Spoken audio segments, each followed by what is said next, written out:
دست خدا بالا، کسی که کار میکنه دست خدا بالا کنه. کلت کار میکنین. از اینمی لحظه براتون میگم که دیگه در لوگر خصوصا کسایی که وظیفه دار است، من نبینم که در دفتر پای سر پای و از اینمی لحظه کشمش نخواد سیمیان در دفترداری ختم است. این دفتر نظامی است، به خاطر حل مشکلات مردم از این میمانخانه نیست که ایجا پا شوه. و لوجستیک هم از این لحظه برات امر میکنم اگه اینجا هستی. اگر نان اسکر کم بود و مفهمیدم که احمد و محمود از تو نان میخواه اضافه، باز نمود دقیق رخصتت نمیکنم. تو جزا بتمد که تا عمر دیگه بگویی که ما چی کار کردم.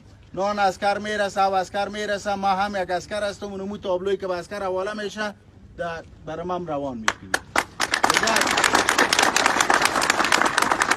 کسی که به وطن خیانت میکنه، کسی که به نام میشینه که من چی رقم از کدام منابع و کدام جایا پیسه پیدا کنم، او دیگه ختم شد.